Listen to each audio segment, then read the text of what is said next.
VLOGMAS Day 4. This is the step-by-step Canada permanent residence process through express entry. Basically, I'm showing you how you can apply for permanent residency in Canada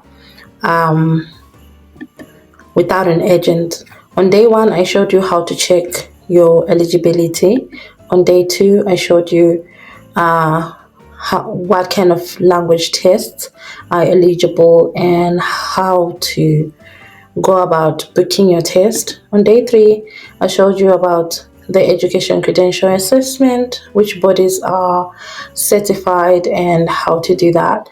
So if you haven't watched these 3 videos, I would suggest you go back and watch, because whatever I mentioned in there is very helpful for you to understand the following steps. So on day 4 today, I'm going to show you how to create an express entry profile. So already we have done our eligibility and we know part of the process. So here we're just going to go on Google and say create express entry profile. It's as easy as that. So here is how to do that.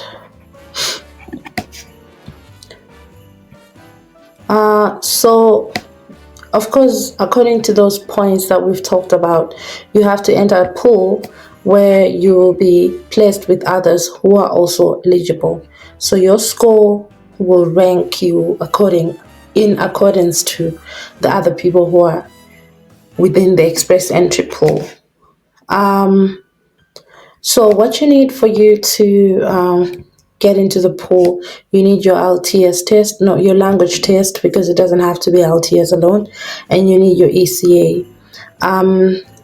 So that's what you need to do to find out if you can, after all,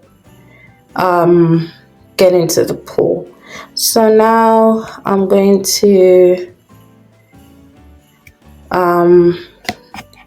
try to get you to, I don't really want to, okay, I want to go step by step, but it's one of those things, yeah. Okay, so here we're going to check our eligibility. We already did check our eligibility in the first one, but that was just a rough draft. You see, this one is different. This one is more comprehensive. So, okay, to find out if you're eligible to apply, the first one, they'll ask you which province or territory do you plan to live in. I suggest, okay, I want to say Alberta here, but don't worry about this. You can always select all. This is just, you know, a rough draft. They don't take this as like set in stone. They're different provinces. I stay currently in Alberta, so I'm going to say Alberta. But let me even tell you, when I first applied, I chose Ontario because I wanted to go to Ottawa. So yeah, plans change, whatever. Let's say you want to go to Ontario. I'm going to say Alberta because I'm partial to Alberta now. I've got to represent my province. So next, they're going to ask you about the official languages, which are English and French. So they're going to ask you which language test did you take for your first official language. Let's say, for example, you took IELTS. Then you say next. And then what date did you take this test? Let me say, for example, August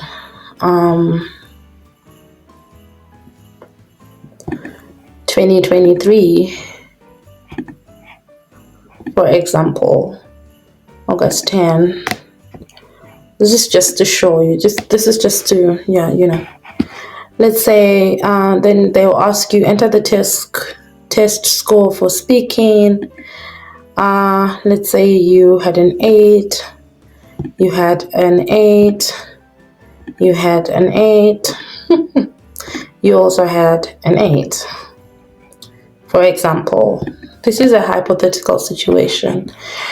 Do you have any other language test? We're going to say no.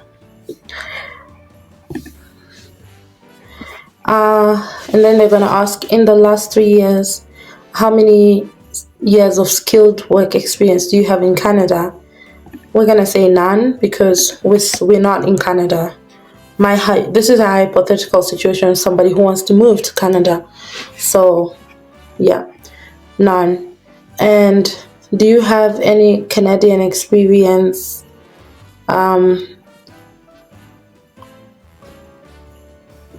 Then none of the above. We don't have any Canadian experience. Then they're going to ask you about your skilled work experience in the last 10 years. Let's say we've got 3 years of experience. In the last 5 years, do you have 2 years of experience in the following trades? Let's say we do not want a trade job. You're going to say none. And then they're going to say, how much money in Canadian dollars will you bring in Canada? So Canada has requirements of proof of funds when you're coming as a permanent resident. And I think the minimum proof of funds for a single person is 13,000 Canadian dollars, depending on your on the size of your family. So if you click here on less than 13,000, then you will not be able to continue with your application. But anyway, in the meantime, let's say this, because let's say you're a single applicant. If you are 2 applicants, you adjust accordingly. For you to find out how much you need, you can just go here and say proof of funds express entry, and come on this very same government site, and you can see how much you need to settle in Canada. So for example, if you're just alone, single coming, you need 13,000. If it's you and your spouse, you need 17,127. If it's you, your spouse, and your child, if it's 2 children, if it's 3 children, 4, 5, yeah. So this amount is in Canadian dollars. So you can also always do the conversion. But if you put in this thing that you're bringing 17,000, yet you have 5 family members, then that's not going to work. According to the proof of funds requirement, you have to adhere to that. Okay, moving on. The next question is, do you have a valid job offer in Canada? Let's say our applicant does not have that. This is a regular schmegular Jane or John Doe. No. Mind you, I didn't have all this as well. What's your date of birth? Let's say our Jane Doe, let's say, was born in 1990. Which year are we now? 2023. That means people in 1993 are 30 now. Yeah, so this thing really works. Like, you get more points if you're below 30, but still, even if you're over 30, you can be eligible. Let me rep my 90s babies, like my upper 90s babies. So let's say you're born in 1990. Let's say, for example, you were born on February 14.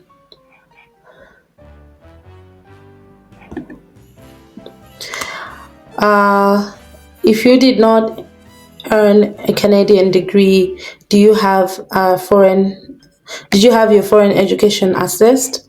Remember, we talked about education assessment on the last video. So let's say, for example, our person here has a master's degree. Next, check all that apply. I have studied full-time in Canada for 2 years or more. Nope. I have at least one year full-time work experience in Canada. Nope. I have a relative in Canada who is 18 years or older, a citizen or permanent resident in Canada. That is my parent, child, grandparent, grandchild, sibling, aunt, uncle, niece, or nephew. So you get extra points if you have relatives who are already in Canada. Let's say our person does not have all that wahala. So let's say none of the above, doesn't have any of that. Find out if you're eligible. What is your marital status? What do we say about our person? Let's say they're single, yeah, never married, or they're married, or they're divorced. You're allowed to have all your statuses. It's up to you, really. But let's go with married, never, and whatever. So because you're eligible, you get this code here, EC1 whatever. This is the code that you will get to help you apply. So this is your personal reference code. The code will expire on January 19, and it is valid only for this profile. When you apply online, you need to enter your personal reference code, and we'll use this reference code to retrieve the information you've already provided. Then print this page. You will need this information to apply, blah blah blah blah. So I don't want to go deep and like apply because obviously this is a fake profile and I don't have it in me to go deep, but this is just how I'm showing you how to get that reference code. Once you get this reference code, you can always register to get the key if you're a new user. So yeah.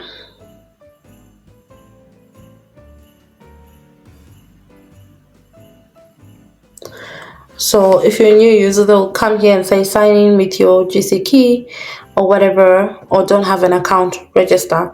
So you come here and register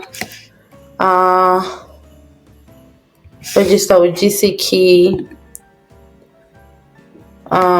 whatever. So this is how you create the account. I don't want to go in deep with this because like that would require me to put my email address, which I already have profile.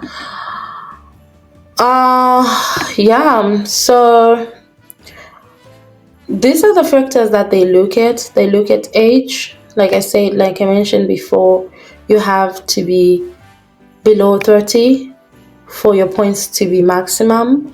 But honestly, even if you're after 30, there are other things that are working for you, like for example your education.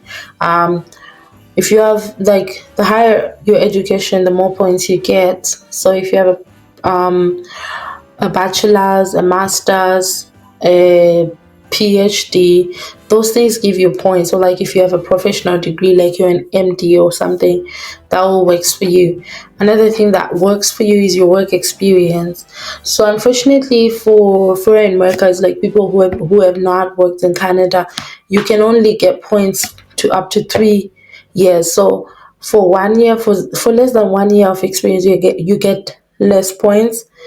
But then after 3 years of experience, even if it's 10 years, between 3 to infinity years of experience, the same number of points that you get. You don't get more points for having 10 years of experience or whatever. You just get points up to 3 years, and that's it. So that's also an advantage.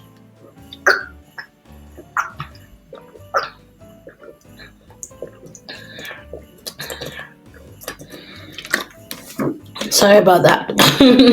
I haven't drunk. I realized I didn't drink enough water the whole day. And I might be coming down with something. That's why I'm not really myself today. Anywho, I hope I'm making sense. So Another thing that they assess you in is whether you have a valid job offer or not. So here you need a job offer that is labor market impact assessment, that has labor market. So basically, if you are to get a valid job offer, that company has to prove beyond reasonable doubt that they have been trying to get somebody who's already in the country and failed, and that's the reason why they're giving you the job. Honestly, this is where people get scammed.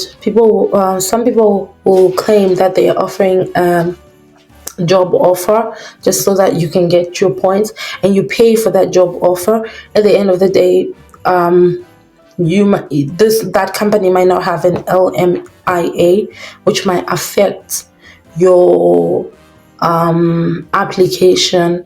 There are other companies who are selling, and it's like fraudulent.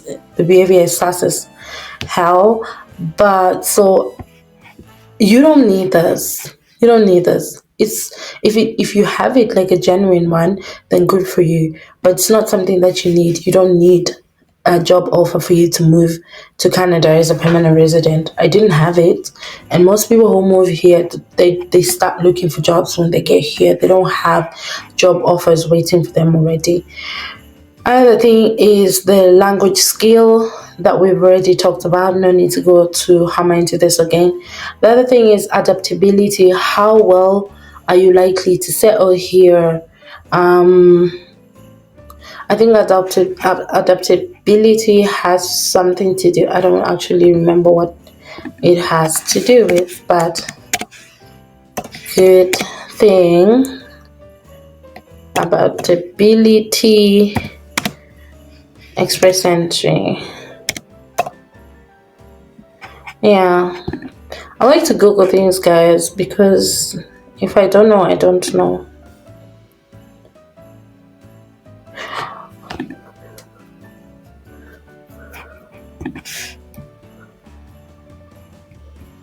Okay, so for adaptability points, you see what I was talking about, the maximum number of points that you get.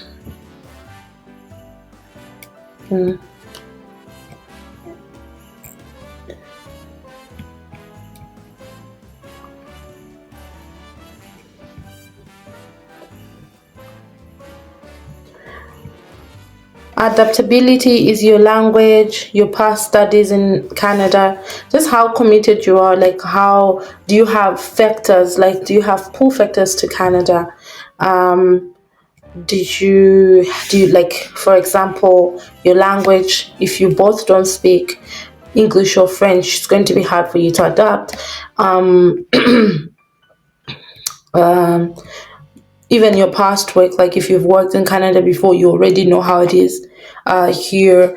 Like your adaptation will be faster than somebody who is coming straight like from outside, who doesn't even know how the Canadian CVs are written. All those things, they work in your favor. And also if you have relatives in Canada, that also helps. So you see the points. Like, let's talk about the points here. Just quickly, because it's something that we need to talk about. So this is how they assess like your points proper, using the 6 selections that I've already talked about. So first you need the language skills.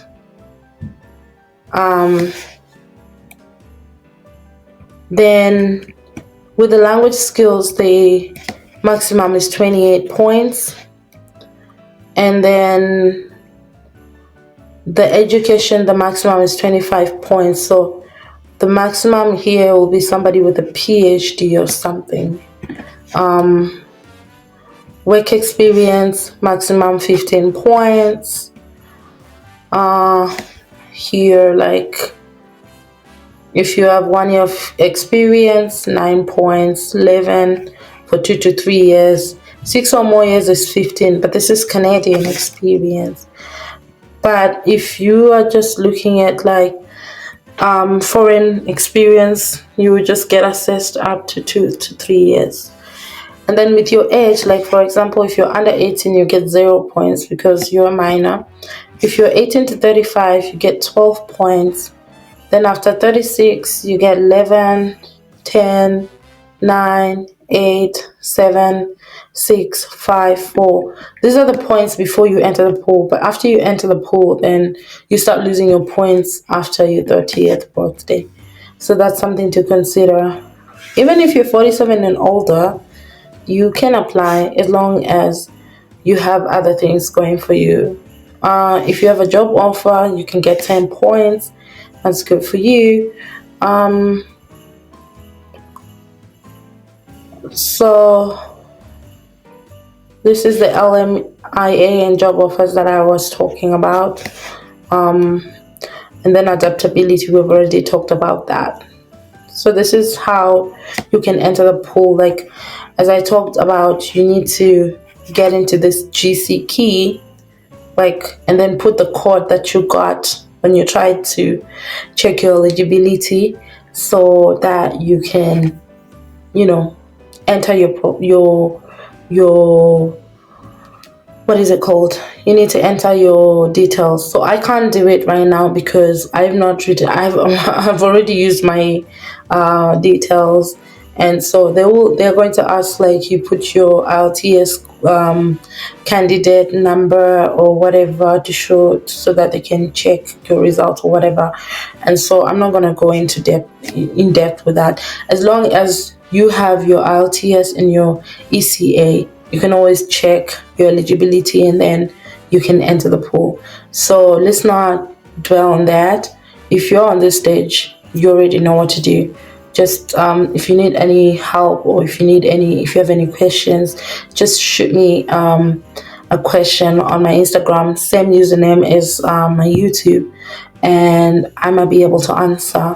So without further ado, I think we should stop here on this particular, like, creating express entry, and then move on to the next topic. And of course, if you've watched until this point, I think it will be best for you to subscribe, so that you can help support my channel as I also help you with your journey to go to Canada. Yeah, so let's talk about the next topic, and please do comment if you think there's some things that I need to address, or something has been unclear, or something that you think I need to mention, so that we can continue to grow together. So anywho, without further ado, I would like to say thank you for watching. See you next time.